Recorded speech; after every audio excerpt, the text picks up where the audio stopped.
নিরামিষ সয়াবিন এইভাবে রান্না করলে মাছ মাংস ফেলে এই রেসিপি দিয়ে এক থালা ভাত নিমেষে শেষ করে ফেলবেন। নমস্কার বন্ধুরা, অমৃতাদি কুকিং চ্যানেলে সবাইকে স্বাগত জানিয়ে আবারও হাজির হয়েছি। তো যে সকল বন্ধুরা ইউটিউব চ্যানেল থেকে দেখছেন তারা প্লিজ চ্যানেলটাকে সাবস্ক্রাইব করে আমার পাশে থাকবেন, আর যারা ফেসবুক থেকে দেখছেন তারা পেজটাকে ফলো করে রাখবেন। আর স্কিপ না করে পুরো রেসিপিটি দেখা অনুরোধ রইল, লাইক দিয়ে ভিডিওটি দেখবেন। তো চলুন রেসিপিটি দেখে নেওয়া যাক। প্রথমে একটা আমি কড়াই বসিয়ে নিতে হবে, এরপর আমি দিয়ে দিচ্ছি জল। আর এখানে দেখুন জলটা আমার খুব ভালো করে ফুটিয়ে নিয়েছি। এরপরে দিয়ে দিচ্ছি সয়াবিন। এখানে আমি আমার মাপ মতো নিয়েছি সয়াবিন, আপনারা যে যেমন পরিমাণে করবেন সে সয়াবিনটা কিন্তু আপনারা সেই পরিমাণে নিয়ে নিতে পারেন। তো সয়াবিনটাকে খুব ভালো মতো করে একটু ফুটিয়ে নেব। তো সয়াবিনটা আমি পুরো 1 মিনিটের মতো একটু এইভাবে নাড়াচাড়া করে নিয়েছি। তো এইভাবে আমি রেখে দিচ্ছি জল সমেত, তাহলে কিন্তু আরও মানে ফুলে যাবে আর সেদ্ধ হয়ে যাবে ভেতর থেকে।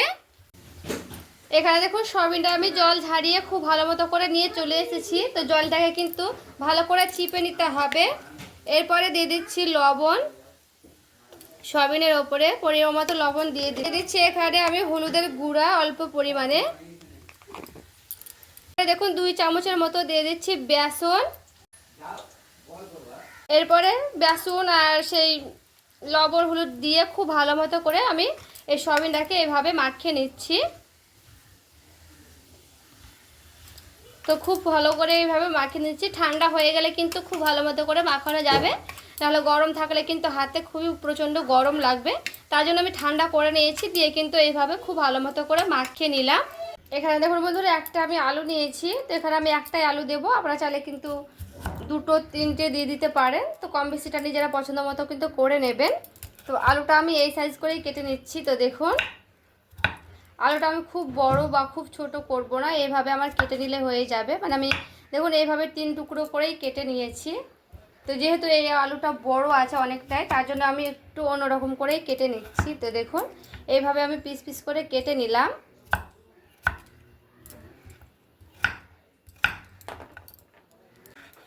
তো এখানে দেখুন আমার পুরো একটা গোটা আলু কিন্তু কাটানো হয়ে গেছে। তো এখানে দেখুন আমি কিন্তু সয়াবিনটা নামিয়ে নিয়ে পরিষ্কার করে নিয়েছি। তো দিয়ে দিয়েছি সরিষার তেল। এরপরে দেখুন তেলটা খুব ভালো করে গরম করে নিয়েছি। এরপরে দিয়ে দিচ্ছি সেই কেটে রাখা আলুগুলো।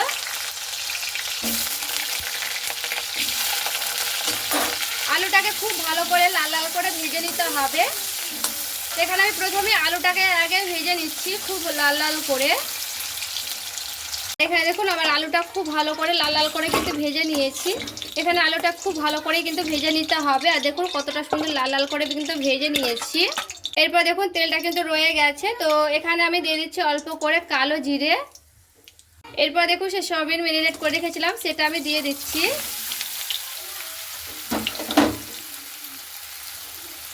এরপরে খুব ভালো মতো করে এইভাবে আমি নাড়াচাড়া করে নিচ্ছি।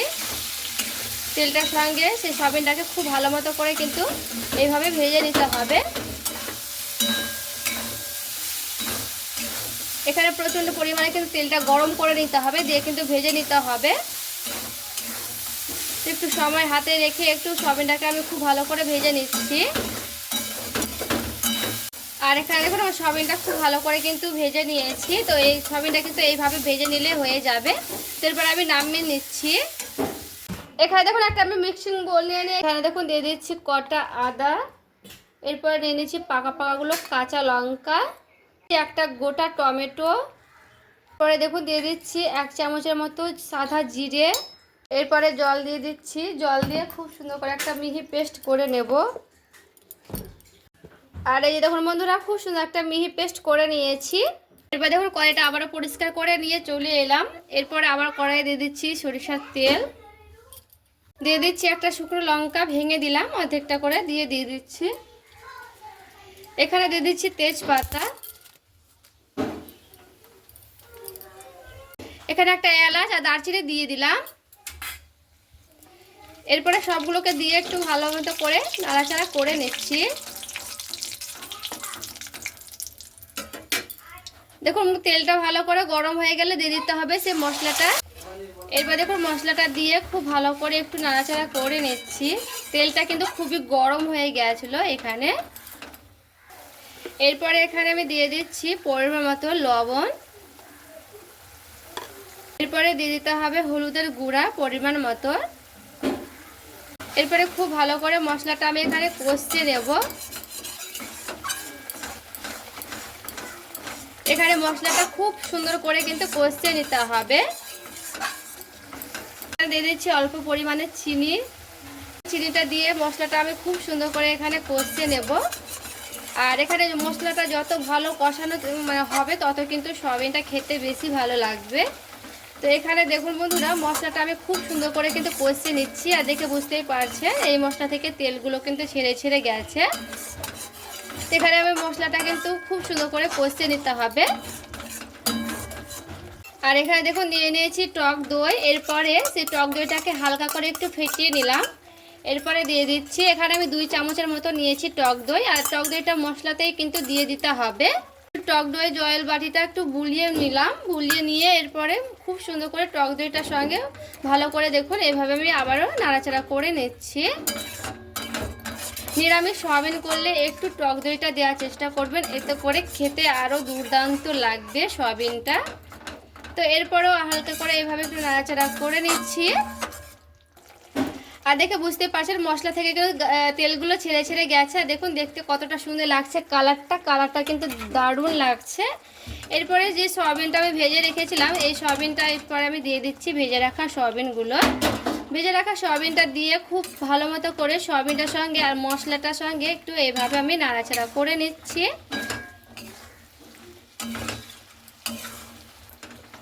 এরপর দেখুন এখানে এনেছি ডালগুলোকে দিয়ে দিচ্ছি সেই সয়াবিনের ওপরে। এরপরে ডালটার সঙ্গে আর সেই সয়াবিনগুলো খুব ভালো মতো করে এইভাবে আমি কষিয়ে নিচ্ছি। এখানে সয়াবিনটা কষানোর সময়তে কিন্তু ডালগুলোকে দিয়ে দিতে হবে। এরপরে দেখুন ডালটা দিয়ে আমি 1 মিনিটের মতো পুরো একটু নাড়াচাড়া করে নিয়েছিলাম। এরপরে আমি দিয়ে দিচ্ছি ঢাকা। গ্যাসের আঁচটা একেবারে আমি কমিয়ে নিলাম। আবার আমি একটু ঢাকাটা উঠিয়ে নিলাম। আর এখানে দেখুন ঢাকা দিয়ে কিন্তু খুব সুন্দর করে মশলাটা সয়াবিনের সঙ্গে আর এইভাবে কিন্তু কষিয়ে নিতে হবে।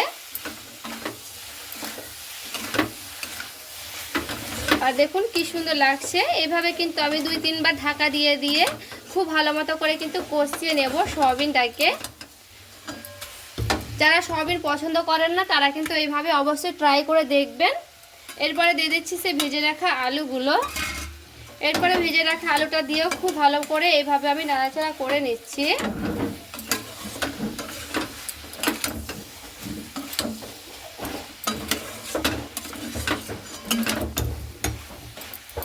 এরপর দেখুন আমার সয়াবিনটা খুব ভালো করে কিন্তু কষানো হয়ে গেছে। এরপরে দিয়ে দিচ্ছি জল। এরপরে জলটা দিয়ে হালকা করে এইভাবে একটু নাড়াচাড়া করে নিচ্ছি। এখানে আমার আলুটা কিন্তু খুব ভালো করে ভেজে নিয়েছি বলে প্রায় কিন্তু সেদ্ধ হয়ে গেছে। তো এইভাবে আমরা খুব ভালো করে আবারও একটু আলুটা সেদ্ধ করে নেব। আর দেখুন আলুটা কিন্তু খুব ভালো করে সেদ্ধ হয়ে গেছে। তো আরও একটু সেদ্ধ করতে হবে, তার জন্য এইভাবে আমি রেখে দিলাম। দিয়ে খুব ভালো করে একটু ফুটিয়ে নিচ্ছি সয়াবিনটা। আর দেখুন বন্ধুরা খুব ভালো করে কিন্তু ফুটিয়ে নিয়েছি সয়াবিনটাকে। আর দেখুন তেলগুলো কিন্তু ছেড়ে ছেড়ে গেছে সাইড থেকে, দেখে বুঝতেই পারছেন।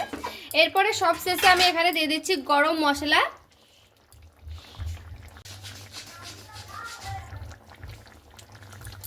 এরপরে গরম মশলাটা দিয়ে হালকা করে একটু এইভাবে আমি নাড়াচাড়া করে নিচ্ছি। এরপরে আমি নামিয়ে নিচ্ছি সয়াবিনটা। তারপরে দেখাচ্ছি কেমন হয়েছে ফাইনাল লুকটা।